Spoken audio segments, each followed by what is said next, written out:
Mr. Schumer. Mr. Schumer, no.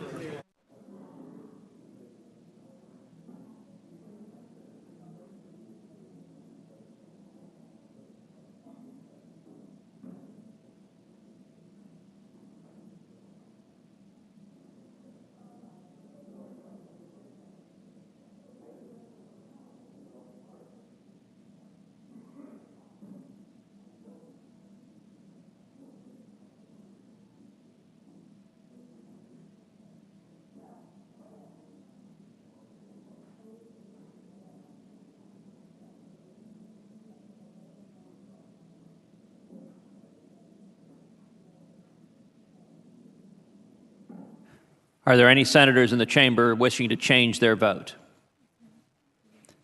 If not, the yeas are 52, the nays are 47, and one senator responded present. The motion is agreed to. The clerk will report the nomination. Nomination, Department of Justice, Jeff Sessions of Alabama to be Attorney General. President. The senator from Mississippi. I ask unanimous consent that the Senate stand in recess until 2:30 p.m. today, and that time during the recess count post-cloture on the Sessions nomination. Is there objection? Without objection, so ordered.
All right, folks, if you guys just joined us, the White House presser is set to start in just a few minutes. After the presser, we are going to stream the Senate confirmation of Jeff Sessions.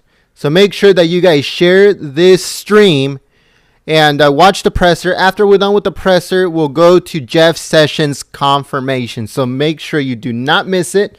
Click the link and click the subscription, and make sure that you get a notification of when we go live.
OU.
Good afternoon. Just before I came up, I wanted to let you know that we're monitoring the severe weather that's going through Louisiana at this time. The President's aware of the situation and is going to be reaching out to local and state officials throughout the day. Also, yesterday evening, the President concurred with the FEMA Administrator's recommendation to approve Governor Bryant's request to add public assistance to the previously issued major disaster declaration in Mississippi. Per the Governor's request, public assistance will be added for 3 counties, Forest, Lamar, and Perry. Yesterday, the President had an amazing day at MacDill Air Force Base, where we met with leaders of both Southern Command, Special Operations Command and Central Command, and then had lunch with enlisted service members, thanking them for their service and hearing the ideas that were on their mind. The President announced his intent to make historic financial investment in the armed forces of the United States, showing the entire world that America has the back of all those who stand in defense of freedom. As he has said many times before, the armed forces are at the very center of our fight against radical Islamic terrorism, and we must protect those who protect us. The President kicked off today with a listening session of county sheriffs from around the country. The President welcomed leaders from the National Sheriff's Association to the White House and pledged to work closely with all members of law enforcement to keep the American people safe. He assured the sheriffs that the Trump administration will make every effort to stop drugs and crime from flowing into the country, put an end to the opioid epidemic, secure the borders, to keep terrorists out, and strengthen the bonds between state, local, and federal law enforcement agencies. The sheriff thanks the President for what they described as his, quote, unprecedented level of support for law enforcement and offered their full backing of his border security and immigration policies. They expressed how encouraged they've been by the pro-law enforcement atmosphere that has swept the country in the wake of the President's victory. They also presented a letter on behalf of the National Sheriff's Association thanking the President for his, quote, recent show of support for law enforcement, specifically on immigration and border security issues, end quote, and commending the President's 2 executive orders for taking, quote, significant steps to enhancing public safety. The group engaged in a wide-ranging discussion about the issues facing law enforcement, which the sheriff said was an opportunity they hadn't been given under the previous administration. The sheriffs closed the meeting by thanking the President for defending the rule of law, and the President took them in the Oval Office to honor them and show his appreciation for their outstanding work they do to keep our community safe. A list of the attendees is available for those who are interested. After that meeting, the President held another listening session on how to best fix the VA. It's a top priority for the President and this administration to ensure that veterans get the care they need when and where they need it. Tragically, many of our veterans are being failed by a system that does not work. This administration will reform and modernize the VA under the leadership of Dr. Shulkin, creating a culture of accountability that puts our veterans first. The President welcomed the group to the Roosevelt Room and expressed his intention to take whatever steps are necessary to improve health care access and quality for our heroic veterans. Ms. Tiffany Smiley, the wife of a veteran who was blinded by an IED, detailed her family's difficulty and experience with the VA's healthcare system and offered suggestions to how it could be improved. The President, VA Secretary-designate Dr. Shulkin, and a group of healthcare experts and veterans advocates, including Ike and Laura Polmetter, engaged in a wide-ranging discussion on reforming the VA so that the needs of veterans come first. The experts discussed private sector solutions and innovations that could be used to improve the VA. The President praised the Secretary-designate for his commitment to veterans and thanked the group for their willingness to serve and do what was best for our veterans. The plan to meet on a regular basis to discuss their collective efforts to improve the VA and its healthcare system. Also this afternoon, the Vice President had a big day on Capitol Hill, where he cast a historic deciding vote for Secretary of Education Betsy DeVos. The President believes strongly that our nation's success depends on education of our students, and Betsy DeVos has devoted nearly 3 decades of her time and talent to promoting educational opportunity. As Secretary, she will ensure that every student has access to a good school, whether it's public, private, parochial, charter, or any other kind. The fact that we had to get to the point where the Vice President had to be pulled in to overcome the Democrats' historic and partisan logjam of the President's qualified nominee is another glaring reminder of the unprecedented obstruction that Senate Democrats have engaged in throughout this process. The American people sent a strong message when they elected President Trump in November. They're fed up with business as usual in Washington. Democrats in the Senate should expect that voters will remember how they stood in the way of the President enacting an agenda that put him into office. Last week, I noted the president had a fair amount of cabinet-level appointees awaiting a full vote by the Senate. We're looking forward to seeing more of the president's pick to lead agencies and departments confirmed in the upcoming week, despite these childish tactics of the Democrats in the Senate, who would rather keep the failed status quo than allowing to put the president's people in place. Also on the Hill today, Judge Gorsuch continues a full week of meetings with Republican and Democratic senators. Yesterday, he met with Senators Tester and Feinstein. Today, he will meet with Senators Sass, Schumer, Crapo, and Thune. The president is looking forward to a full hearing for the judge, followed by an up or down vote on this incredibly qualified nominee.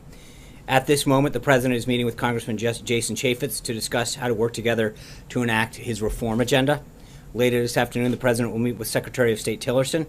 The president was obviously pleased to welcome and confirm swear-in Secretary Tillerson in the Oval Office last week, and he's pleased the secretary is now able to bring his unique skill set and deep insights to the important work of the State Department. Following his discussion with Secretary Tillerson, the president will have calls with Prime Minister Rajoy of Spain and President Erdogan of Turkey.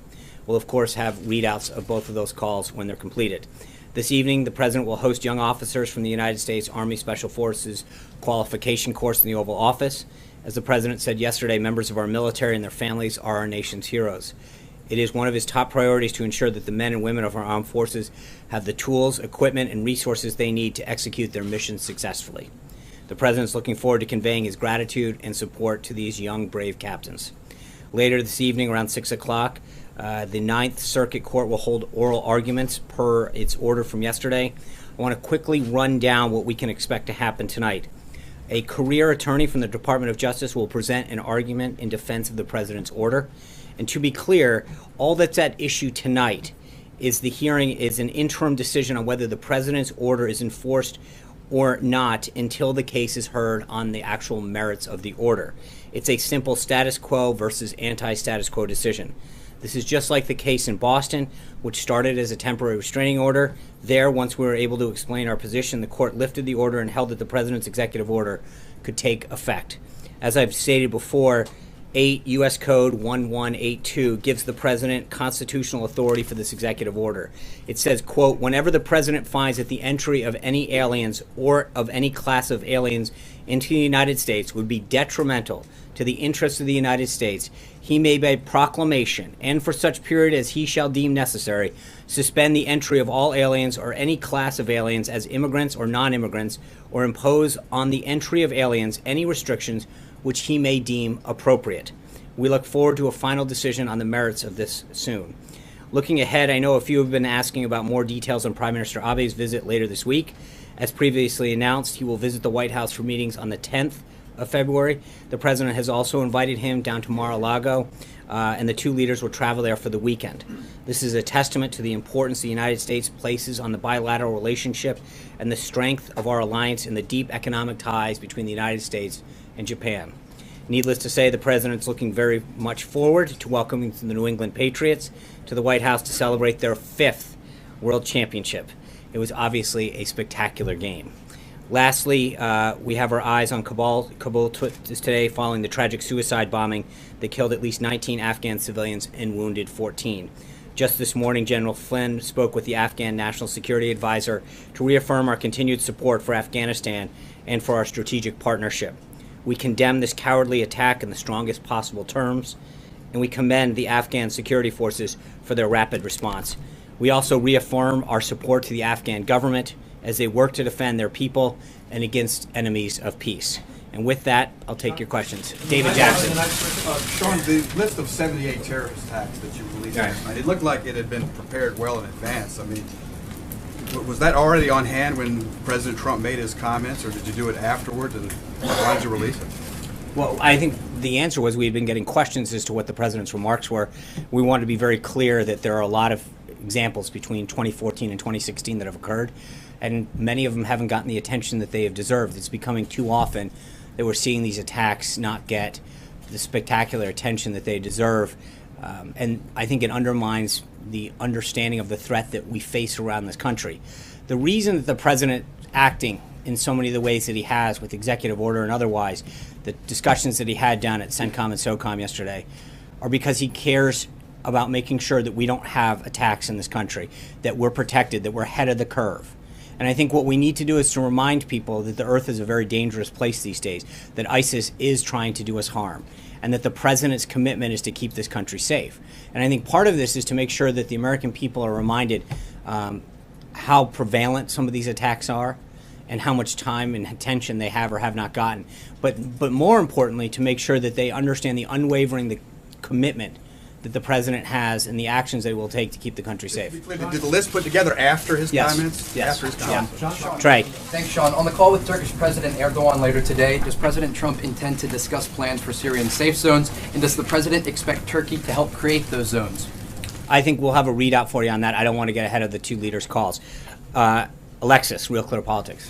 Oh, Sean, I have two questions for Yep. you. You were mentioning that voters are going to remember how senators voted on the president's cabinet nominees. Mm-hmm. Two Republicans voted against Betsy DeVos, Senators Collins and Murkowski. Did the president reach out to either of them, and will he not forget what Republicans did in that particular nominee situation? I think that, look, the president's been very clear. It's not Republicans that have stood in the way of this nomination of all of these qualified individuals. It's been Democrats that have stalled over and over again, not attending hearings, trying to use every delay tactic possible. It's those people that have a problem, and I think that's the message that the party has missed. On the Democratic side, and I don't think that, wouldn't paint it with a broad brush, because I think it's Senate Democrats, frankly, that haven't gotten the message. But you never reached out to them. Our team has been in contact with the entire Senate team to make sure that they understand and that they've had visits as requested. But we have been in constant contact with the Senate, the members of the Senate, their staffs. Our legislative affairs team has had an extremely robust schedule of meetings with their teams to make these nominees available to them. But I think the broader issue, again, and with all due respect, I think it's interesting that we're focusing on the votes of two Republicans when you look at the spectrum of antics that have gone on in the Democrats. I mean, the tactics that they have done over and over and over again to delay, not show up to hearings, do filibuster to the extent that they can, run the clock out. It's not Republicans that have a problem here, Alexis. It's the Democrats that continue to do this. The question has to do with the president's remarks about the Affordable Care Act in his interview on Sunday. Because he indicated in his response in that interview that he thought that the repeal and replace was going to take longer, perhaps into 2018. Can you clarify whether he is frustrated about this, what he is doing about the timing? Because, of course, voters who sent him here were anticipating that this might move faster than he was conveying in the interview. Well, I think luckily, and you saw Speaker Ryan's comments earlier today, I think we can have this done legislatively sooner rather than later, but I think the implementation of a lot of the pieces may take a little bit longer. It's a big, big bill that the Democrats passed. As you recall, they told us we could read it after they passed it. We are now going through this to make sure that we do this in a very responsible way, to make sure that health care, which is so vital to so many Americans and their families, is preserved while we put a new system in place that both lowers costs and increases accessibility. But the president, I think, is very encouraged by the commitment and work that's going on the Hill to make sure that we get this thing replaced as quick as possible. Sean, what is Fred, your Lucas, message to Senate Fred. Thanks, Sean. Yeah. Want to actually follow up related to that. But Speaker Ryan has actually said, quoting with Obamacare, you can't quote, tinker about with the margins and repair it. You can't. It's a collapsing law.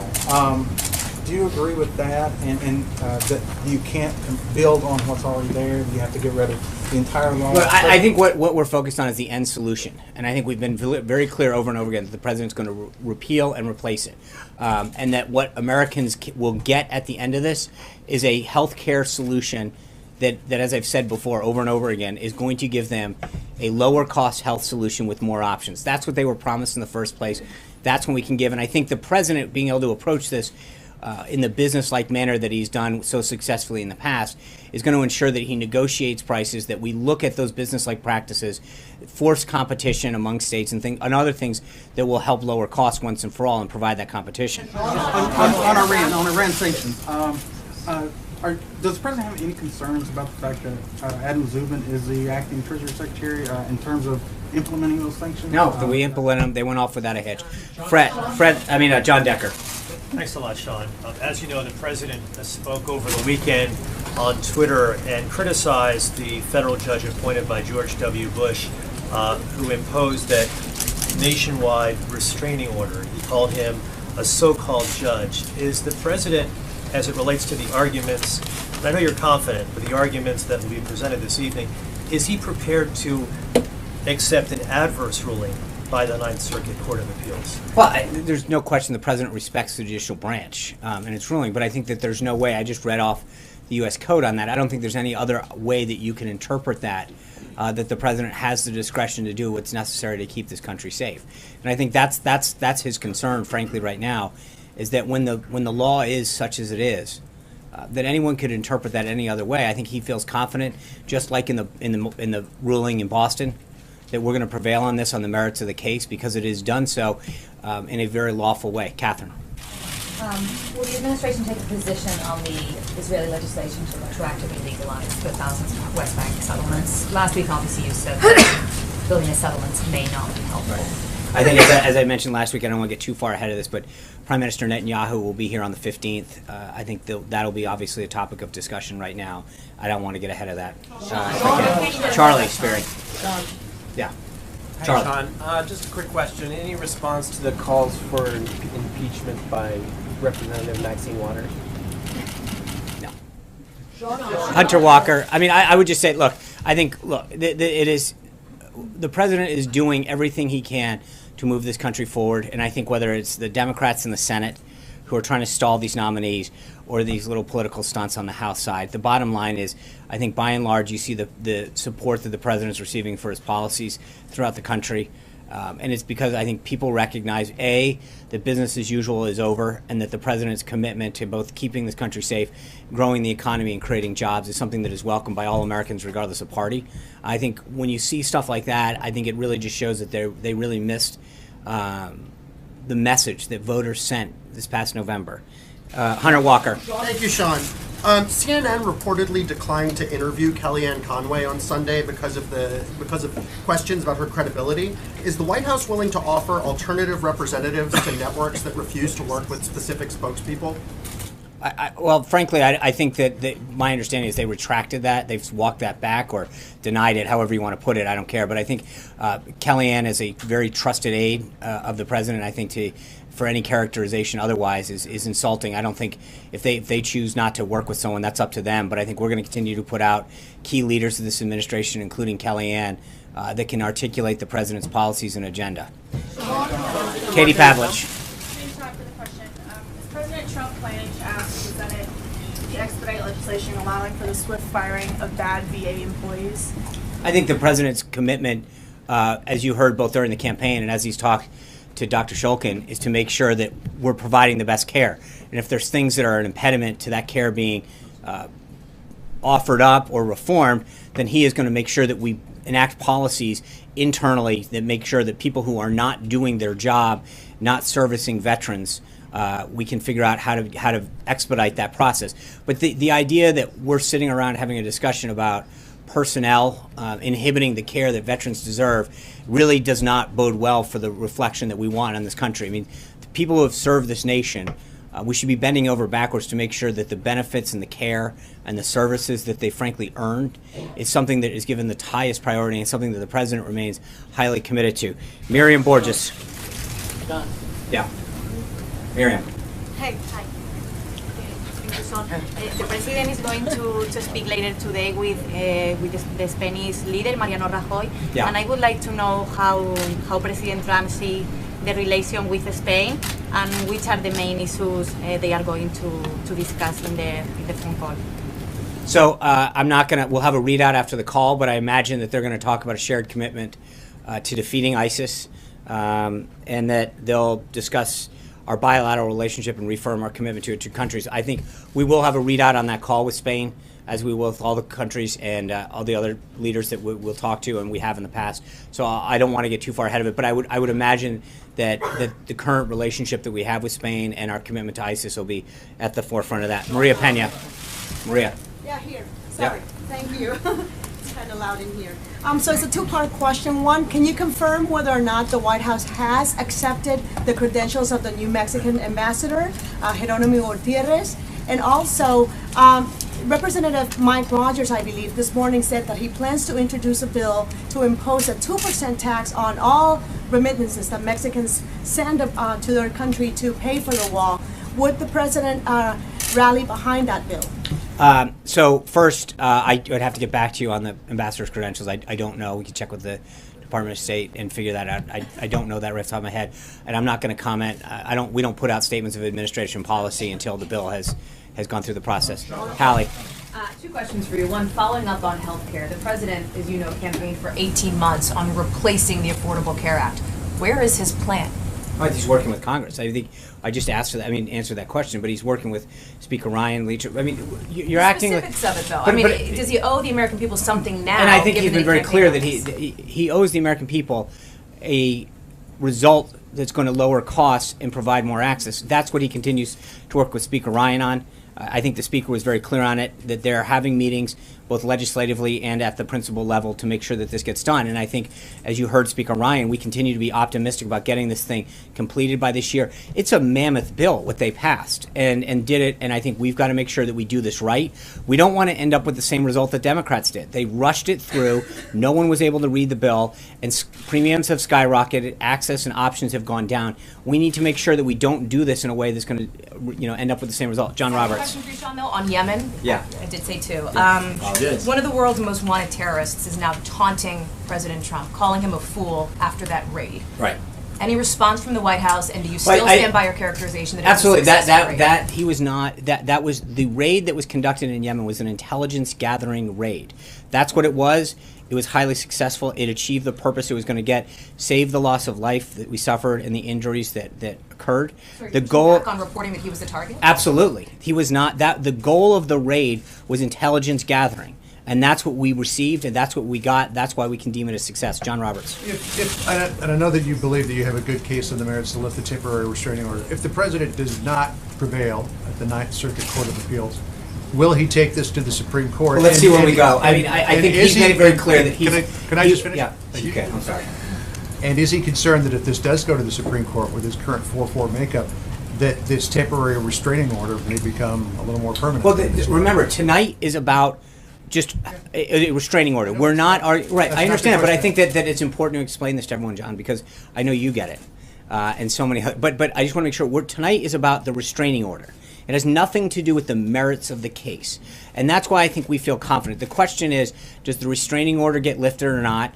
But regardless of what happens tonight, the merits of the case still need to be to discuss. And I think the merits of the case, as they were in Boston, are ones that we feel very confident on because the law is crystal clear on this. The president has the authority to do this. It was done so in an interagency process that ensured that all the appropriate people were consulted. We went through that with flying colors. I have zero concern that at the end of the day we will be fine. It's just a question of going through the process. And I get all that, but okay. As you pointed out. But if he does not prevail at the Ninth Circuit, will he take this to the Supreme Court? I'm not going to get... Let's see where it goes first. I think our goal right now is to get to a point we can argue it on the merits. We feel confident, based on how the court has reacted in Massachusetts, that we're going to be good on the merits. Jonathan Swan. Sean, thanks for the question. Does Yeah. President Trump still plan to immediately terminate President Obama's executive amnesties? With respect to what? DACA and DAPA? As I've said this before, we'll have further updates on that. I understand. Yeah. Go ahead. But just in the thing it said immediately terminate. So I understand that, and I've said before, the president will have further updates on both DACA and DAPA very shortly. We've been very clear on immigration, what the president's priorities would be. As you heard Secretary Kelly testify in front of Congress today, there's going to be continued progress on the wall and on immigration as a whole. So we're going to have plenty of time to address this. Right now, he's trying to do it in a very systematic way, in accordance to where we find the biggest problems. And so he's been very clear in the past that those who are in this country that pose a threat to us or with a criminal record are where his priorities are going to be first and foremost, and we're going to move through the rest of folks that are in this country illegally. Sarah. Thank you, Sean. Back to Iran, the Ayatollah Khomeini said today that Trump has, quote, helped Iran reveal the true face of America. He said Iran doesn't fear Trump, and he encouraged Iranians to march in the street against America later this week. Does the president have a response to those very aggressive comments, and does he plan to take additional action against Iran if its leaders continue to escalate tensions? I think the president or the Ayatollah is going to realize that there is a new president in office. This president's not going to sit by and let Iran flout its violations or its apparent violations to the joint agreement. But he will continue to take action as he sees fit. The president's also made clear time and time again that he's not going to project what those actions will be, and he will not take anything off the table. But I think Iran is kidding itself if they don't realize that there is a new president in town. John Gizzi. Thank you, Sean. On Thursday, weather permitting, the president is going to meet with airline executives from throughout the country. 2 complaints from airline executives as well as the Pilots Association have been, one, that Norwegian Airlines got a special advantage, a foreign carrier permit from the Obama administration, and also that the airlines of the Emirates, the Arab Emirates, are state subsidized, and both cases are violations of the Blue Skies Act between the U.S. and the EU. Is this something he's going to address, and is he considering upending President Obama's foreign carrier permit? Well, again, that'll be something that'll be decided when they meet, what they'll talk about. Obviously, the president's going to want to talk about economic growth and job creation, how he's enacting orders to make sure the country's safe. On the case of Norwegian, my understanding, if I'm correct, that there's a deal in which they're having 50% of the crews and the pilots are American-based. They're flying Boeing planes. There's a huge economic interest that America has in that deal right now. I don't want to get ahead of the president on that, but just to be clear, I mean, you're talking about U.S. jobs, both in terms of the people who are serving those planes and the person who's building those planes. That's a very big difference. Zeke. Thanks, Sean. A few minutes ago, you said that the president wanted to remind the American people of how prevalent terrorist attacks are and that the earth is a dangerous place. That kind of breaks with the rhetoric we've seen bipartisan administrations use when it comes to terrorist attacks, encouraging the American people to go about their daily lives. Does this president have a different message to the American people? No. I think, his message to the American people is that he is fully committed to doing everything that he can to keep the country safe. And I think that there's a big difference between what you're saying and with the point that he was making yesterday. And I think that what he's getting at is he was making a point as to the exposure that attacks get. And I think that's what he was getting at, is that we see these things and they're becoming too prevalent. And that's why I think he wants to become ever vigilant to make sure that we don't ever get lax, that we need to be reminded that places and groups like ISIS continue to seek to do us harm, and that it is his job as commander-in-chief to do everything he can to get ahead of the curve and keep this country safe. I think when you look at the poll that came out last week, and I think 67% of the American people agreed with his proposition to put further restrictions on people, to make sure that we have countries who are sending people to our country, that they are coming here for peaceful purposes, and that if we can't guarantee those countries have the proper vetting and systems in place when they are outbound to the United States, then we need to do what we can, and he will do what he has to as president to make sure that this country is safe. And that I think the point that he was making was not to put fear in anybody, but to rather reassure them that as president of the United States, he is taking every single step to do what he has to get ahead of the threats, to get ahead of the concerns. So we're not looking in the rearview mirror thinking, what should we have done, what could we have done? That we're preventing lives, whether it's the raid in Yemen, the law that he's enacting, that he's going to do what he can to make sure that this homeland and our people are protected and safe. Mara. Thank you. I just have 2 questions, one on the tweet and one on healthcare. When the president tweeted, if something happens, blame the judge and the court system, did he mean if a terrorist attack is committed by somebody from these 7 countries, or any terrorist attack should be blamed on the judge and the court system? Well, I think the point that the tweet is pretty clear. But I think his point is that kind of dovetails what I was just saying to Zeke. He's doing everything he can, and he walks into office. There are 7 countries that the Obama administration has already identified as not having the proper systems in place to guarantee our safety. And I think his immediate reaction is to do what he has to do to make sure that we're not looking back and saying, you know what we should have done? We should have made sure that we had stricter vetting in place for those 7 countries. So he took immediate and decisive action to make sure that this country and our people were protected. That's what he's talking about, is making sure that we don't have a regret that a month from now, 2 months from now, or a year from now, we hadn't done something to protect people. And so he acted as quick and decisively as possible to make sure that we put the systems in place to protect our people. And that, I don't think there's any other way to read that. Yeah, Len. Question on healthcare. Can I just get my second question? Of course. You just said he'll negotiate prices, and that's something he No, ran no, on. yeah. He ran on negotiating prices Right. for Medicare drug prices. And I just want you to clarify where he is on that, because when he met with Big Pharma Right. the other day, before the meeting, he said, we have no choice, we have to get prices down. Right. After the meeting, he said he would oppose anything that makes it harder for these companies to bring their drugs to market, including price fixing by Medicare. So is he for Medicare negotiating drug prices or not? He's for it, yes. He wants to make for sure, it. absolutely. Okay. The president's clear. I mean, when you look at the cost of, not just drug costs, the U.S. government has not done, I mean, you look at what, frankly, the easier way to look at this is what other countries have done, negotiating costs to keep those down. As drug prices continue to escalate, that drives up healthcare costs for every American, but particularly there's a huge burden on America's seniors, who are so much more reliant on drug prices. And I think, and in many cases, you have people living on a fixed income, and healthcare costs, rising healthcare costs, and prescription drugs continue to be a burden on their ability to live out their lives in a much more enjoyable manner. And so his commitment is to make sure that he does what he can, and I think rather successfully uses his skills as a businessman to drive him down. Margaret. Can you clarify two things? One, Sure. Secretary Kelly, when he was on the Hill today, said that the administration right now is not looking at adding other countries to this temporary travel ban list. Is the White House still giving itself room to add some countries to that list?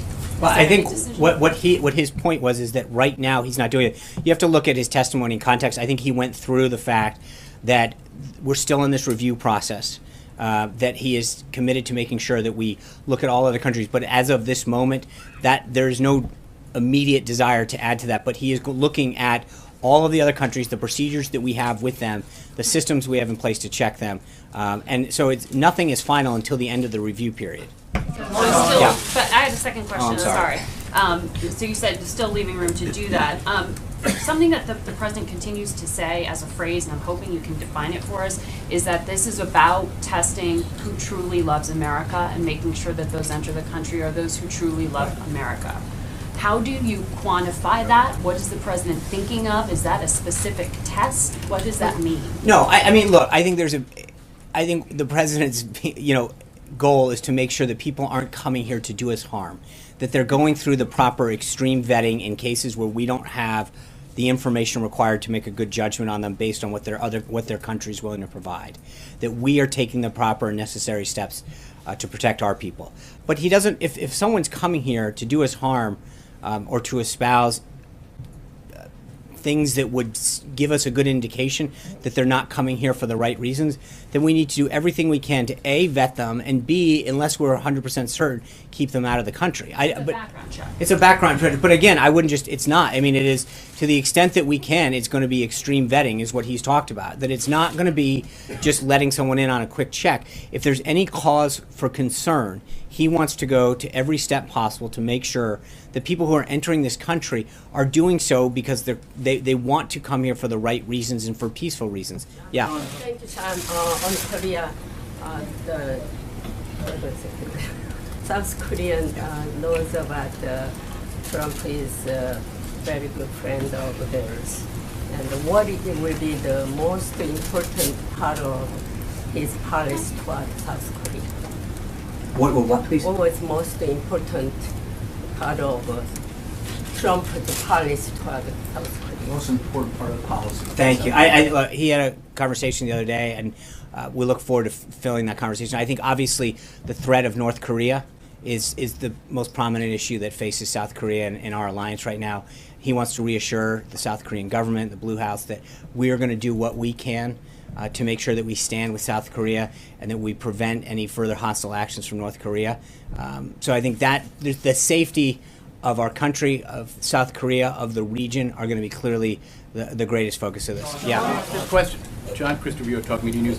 When the president submits his budget, is he committed to pushing Congress to approve sufficient funding for all American students to have either an outstanding public school education or the public funding for them to reach an outstanding private school education? Look, I think the president's talked extensively about education during the primary, that it's whether it's an associate's degree, a bachelor's degree, PhD, or vo-technical education, that we've got to give students these days the options they need for the workforce. That a vo-tech education in some cases is what's in the interest of students in terms of their success, and giving them the skills to work on cars or become a computer engineer or whatever.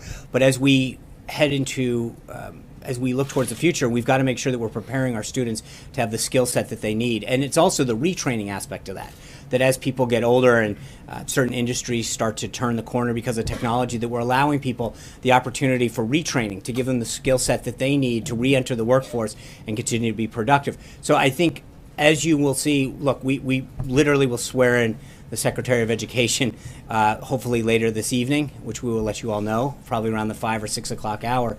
But that will be something that he's going to continue to have a conversation with Secretary DeVos about, something that she's made clear. And it's unfortunate that we haven't been able to have this conversation sooner because it was held up for so long.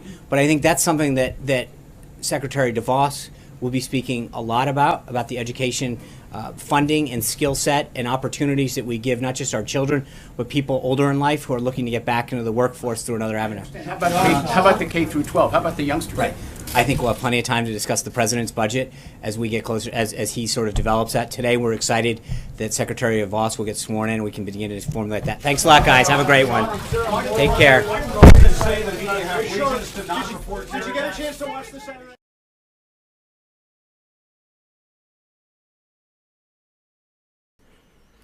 All right, folks, thank you very much for joining us. Make sure to give this stream a thumbs up. I thought they were going to do Skype calls, but I guess not. But I hope on the next one. Thank you very much for watching and choosing us as your stream of choice. We hope that you join the community by hitting the subscribe button. We stream all of the Donald Trump administration events, every single one of them. We stream every single day starting at 6 a.m. Pacific, 9 a.m. Eastern. So make sure that you guys join us. If you already subscribed, make sure you click the bell. The notification bell gives you a heads up when we go live or if we upload any breaking news, which we upload twice a day, every single day. So make sure and stay tuned for that. So we are going to stream the Jeff Sessions Senate confirmation hearing. We're going to start in just a few minutes. We're going to shut this stream down and we're going to start the Jeff Sessions stream. So make sure that you guys join us for that. If you would like to help out the channel and you like to help out alternative news, there is a link in the description below for our coffee mug, or if the moderators can put it up on the chat, that would be great. It helps out the channel, and it's pretty awesome. I've been getting pretty good reviews on it, so make sure you go and check it out and pick one up for yourself. Thank you very much, everyone. We hope that you guys enjoyed, and we hope to see you guys here next time. But until then, peace. Don't forget, Jeff Sessions confirmation hearing in just a few minutes.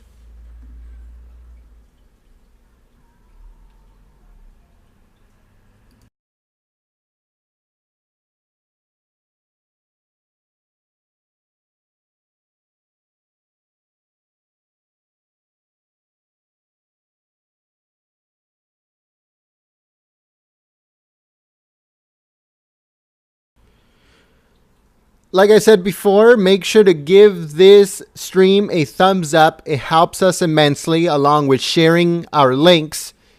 That's the biggest way I would love for you guys to help out the channel, is by sharing this on social media.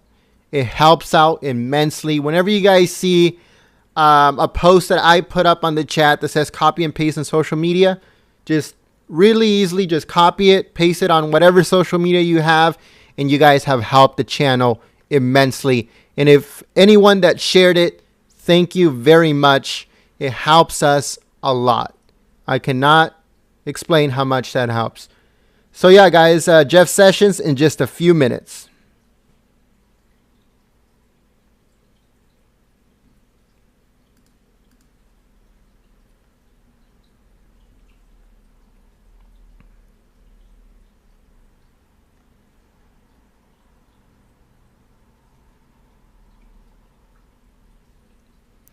Yeah, we're actually big supporters of Black Rifle Coffee.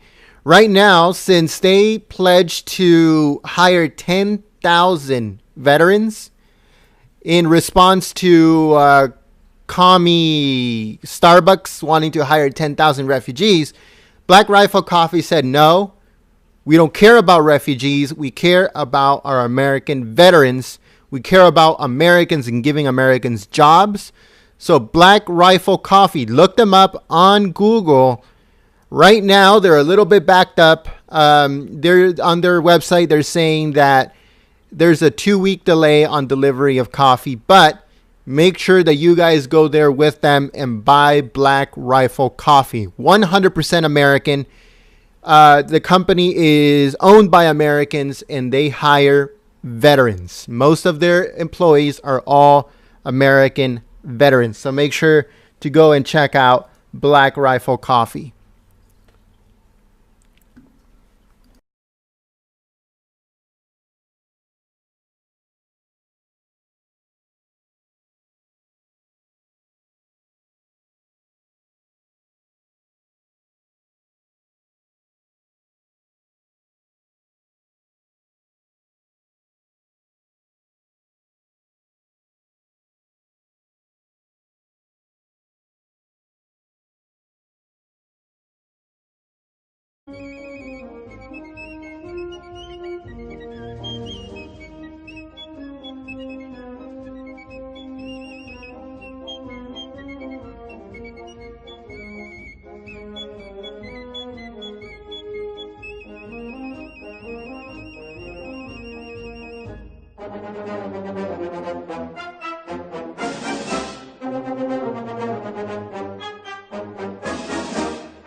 OU.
Mr. Schumer, no.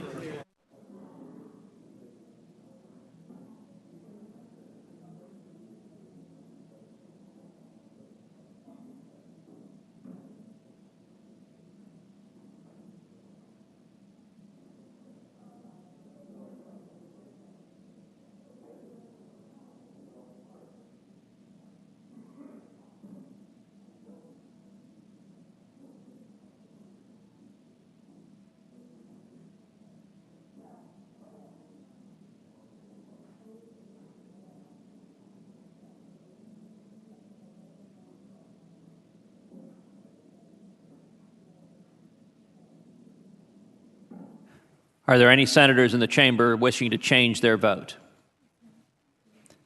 If not, the yeas are 52, the nays are 47, and one senator responded present. The motion is agreed to. The clerk will report the nomination. Nomination, Department of Justice, Jeff Sessions of Alabama to be Attorney General. President. The senator from Mississippi. I ask unanimous consent that the Senate stand in recess until 2:30 p.m. today, and that time during the recess count post-cloture on the Sessions nomination. Is there objection? Without objection, so ordered.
All right, folks, if you guys just joined us, the White House presser is set to start in just a few minutes. After the presser, we are going to stream the Senate confirmation of Jeff Sessions. So make sure that you guys share this stream and watch the presser. After we're done with the presser, we'll go to Jeff Sessions confirmation. So make sure you do not miss it. Click the link and click the subscription, and make sure that you get a notification of when we go live.